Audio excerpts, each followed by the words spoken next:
बच्चों, कैसे हैं आप लोग। आशा करती हूँ कि आप सभी अच्छे होंगे। बच्चों, शुरू करते हैं आज का अध्याय महात्मा जी का सफर। तो बच्चों, ये एक आत्मकथा है। पाठ में महात्मा शब्द किसके लिए प्रयोग हुआ है, आत्मकथा कैसे लिखी जाती है, गांधी जी के विषय में आप क्या जानते हैं। तो बच्चों, इन बातों पर एक बार आप विचार जरूर कीजिएगा। तो आज का पाठ परिचय है।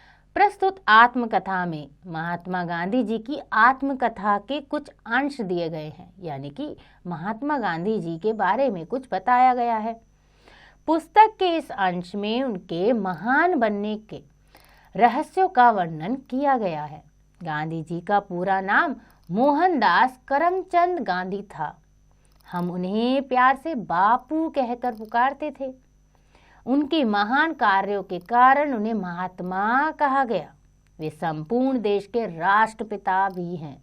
तो बच्चों, हम सभी को पता है कि महात्मा गांधी जी कितने अच्छे स्वभाव के थे और इसी वजह से, उनके कार्यों की वजह से ही वो बहुत प्रसिद्ध थे और उन्हें महात्मा कहा जाता था और हम उन्हें राष्ट्रपिता भी कहते हैं। तो आइए पढ़ते हैं कुछ महात्मा जी का सफर, यानी उसके बारे में एक छोटी सी आत्मकथा। बात उस समय की है जब मैं जोहान्सबर्ग दक्षिण अफ्रीका में था। यानी कि महात्मा गांधी जी बता रहे हैं कि यह समय उस वक्त का है जब मैं दक्षिण अफ्रीका के एक जगह जोहान्सबर्ग में था। मैं एक शाकाहारी भोजनालय में भोजन करने जाया करता था। शाकाहारी यानी जहाँ पे साग सब्जियाँ ही बनती हैं। वहाँ मेरा परिचय एल्बर्ट वेस्ट नाम के एक सज्जन से हुआ। हम यही मिले थे, भोजन करते और उसके बाद दोनों टहलने निकल जाते।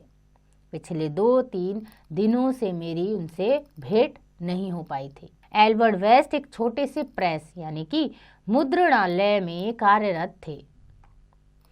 उन्होंने समाचार पत्र में छपा मेरा पत्र पढ़ा। यह पत्र वास्तव में नगरपालिका की सफाई संबंधी लापरवाही के बारे में था। इसमें मैंने महामारी के रूप में फैले प्लेग के लिए नगरपालिका को दोषी माना था। महामारी यानी कि ऐसी महामारी यानी ऐसे रोग जिनसे लोगों की मृत्यु हो जाती है। तो वो रोग था प्लेग का, जिसके बारे में महात्मा गांधी जी ने लिखा था कि कौन इसके लिए दोषी है।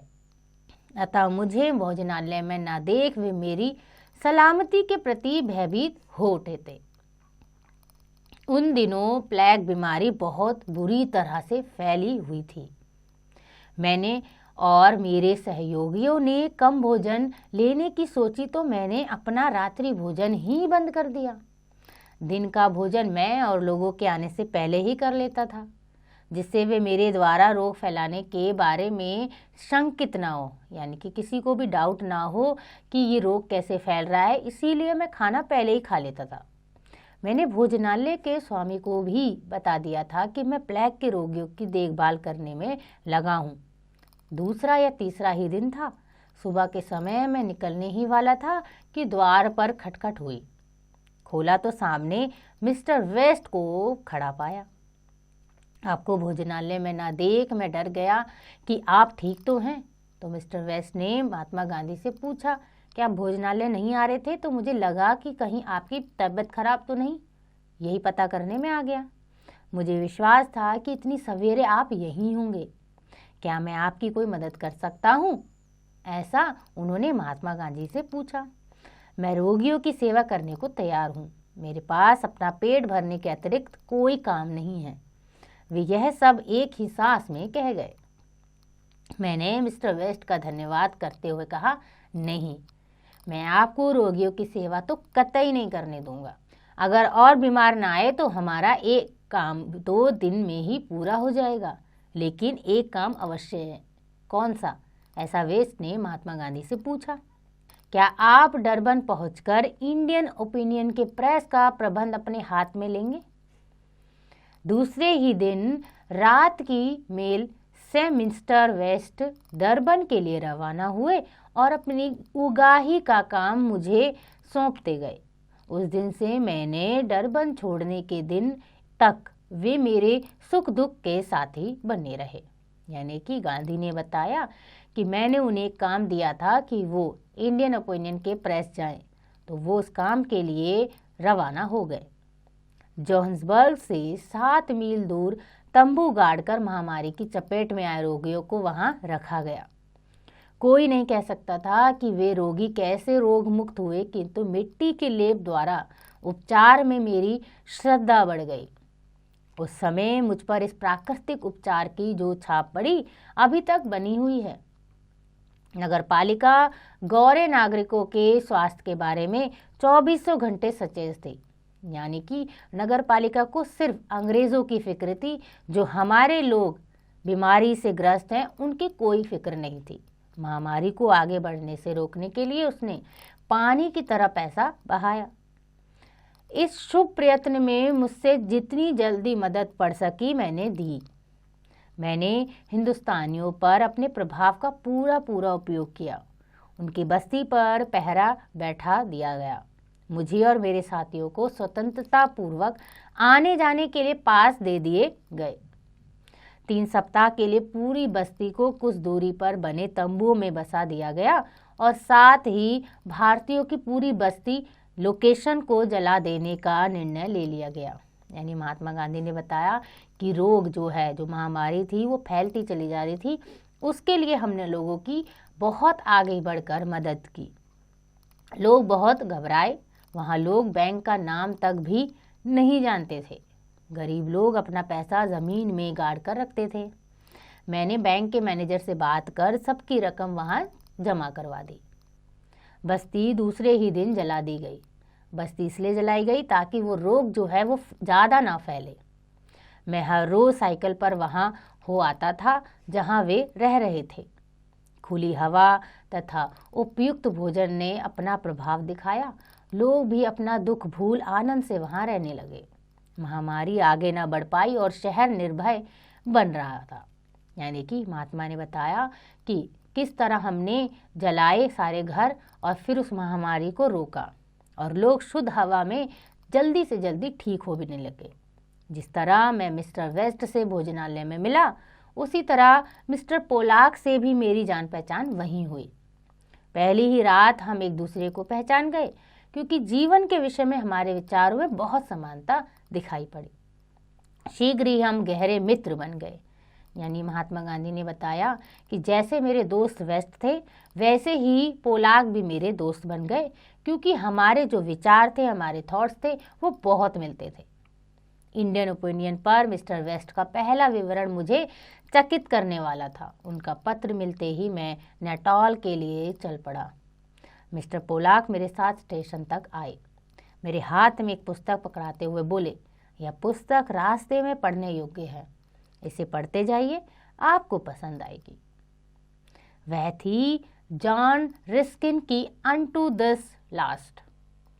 ये पुस्तक का नाम था जो उन्हें उनके दोस्त पोलाक ने दी थी कि जब तुम रास्ते में होगे तो इसे पढ़ लेना। पुस्तक को हाथ में लेने के बाद मैं उसे छोड़ ही नहीं सका। मैंने पुस्तक में वर्णित विचारों का अनुसरण करने का इरादा कर लिया। मेरा पुस्तकीय ज्ञान बहुत कम है, किंतु जो कुछ पुस्तकें मैंने पढ़ी हैं उन्हें मैं ठीक से हजम कर सका हूँ। यानी महात्मा गांधी बोले कि मैं वैसे तो पुस्तक कम पढ़ता हूँ, लेकिन जब मैंने उसे पढ़ा तो मुझे अच्छा लगा और मैंने सोचा कि मैं पुस्तक और पढ़ूंगा। ऐसी पुस्तकों में जिनके कारण मेरे जीवन में परिवर्तन आए, उनमें यही एक पुस्तक ऐसी कही जा सकती है। बाद में मैंने इसका अनुवाद किया और वह सर्वोदय नाम से छपी। सर्वोदय का अर्थ है सबका उदय, अर्थात सबकी उन्नति। रस्किन की इस ग्रंथ रत्न में मैंने अपने विश्वास का स्पष्ट प्रतिबिंब देखा, यानी कि वैसी ही छाप देखी जैसी कि मेरी है। इसने मुझे जीत लिया और मैंने इसमें दिए गए विचारों को कार्यान्वित किया। मैंने सर्वोदय के सिद्धांतों को इस प्रकार समझा, यानी कि जो पुस्तक उन्होंने छापी सर्वोदय नाम की, वो उन्हें बहुत पसंद आई और उन्होंने उनमें जो भी विचार थे वो अपने जीवन में भी डाले और फिर उनके सिद्धांत को अनुकरण करते हुए आगे बढ़े। वो सिद्धांत थे, सबकी भलाई में अपनी भलाई निहित है, वकील और नाई दोनों के काम की कीमत एक सी होनी चाहिए, क्योंकि आजीविका का हक सबके लिए एक समान है। सीधे साधे मजदूर और किसान का जीवन ही सच्चा जीवन है। तो बच्चों, उस पुस्तक में यही बातें लिखी गई थी कि अगर हम सबकी भलाई करेंगे तो हमारी भलाई ज़रूर होगी।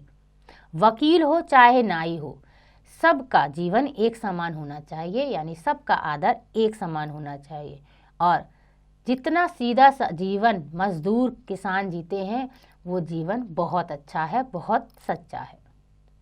पहली बात को मैं जानता था, दूसरी को मैं धुंधले रूप में देखता था, तीसरी पर मैंने कभी विचार ही नहीं किया था। सर्वोदय ने मुझे दिए की तरह दिखा दिया कि पहले सिद्धांत में दूसरे दोनों सिद्धांत निहित हैं। यानी कि जो 3 सिद्धांत उस पुस्तक में थे, उसमें से जो पहला सिद्धांत अगर ले लेगा यानी उस पर अनुकरण करेगा तो बाकी 2 सिद्धांत तो अपने आप ही अनुकरण हो जाएंगे। सवेरा हुआ और मैं इसका अनुसरण करके के प्रयत्न में लग गया, यानी कि मैं उसे याद करने लगा। जीवन भर में इस पुस्तक के जादुई प्रभाव से बंधा रहा। यानी कि महात्मा गांधी को वो पुस्तक इतनी पसंद आई कि उन्हें लगा कि ये पुस्तक ही मेरा जीवन है और मुझे इस पुस्तक में जो लिखा है, जो सिद्धांत है, उन्हें आगे लेकर चलना है। तो ये छोटी सी आत्मकथा थी महात्मा गांधी की। आइए पढ़ते हैं महात्मा गांधी के बारे में थोड़ा सा परिचय। तो बच्चों, महात्मा गांधी यानी मोहनदास करमचंद गांधी जी का जन्म 2 अक्टूबर 1869 ईस्वी में गुजरात के पोरबंदर जिले में काठियावाड़ नामक स्थान पर हुआ था। भारत के स्वतंत्रता संग्राम में उनका महत्वपूर्ण योगदान था। वे सत्य और अहिंसा के पुजारी थे। उन्होंने इंग्लैंड में वकालत की शिक्षा ग्रहण की। वहां से लौटकर मुंबई में उन्होंने वकालत शुरू की। उनके प्रमुख रचनाएं हैं हिंदी स्वराज, मेरे सपनों का भारत, दक्षिण अफ्रीका में सत्याग्रह, ग्राम स्वराज, सत्य के साथ मेरे प्रयोग यानी एक आत्मकथा, गांधी के अनुसार गीता आदि। ये सारे के सारी रचनाएं महात्मा गांधी ने लिखी हैं। 30 जनवरी 1948 ईस्वी को प्रार्थना सभा में गोली मारकर उनकी हत्या कर दी गई थी। तो बच्चों, महात्मा गांधी के बारे में तो हम ही सब जानते ही हैं कि वो कितने महान थे और उनके अहिंसा के जो नियम थे वो सभी हम ज़रूर फॉलो करते हैं और ज़रूर जानते हैं। आशा करती हूँ कि आपको यह अध्याय समझ आ गया होगा। इसका अभ्यास आप स्वयं कीजिएगा।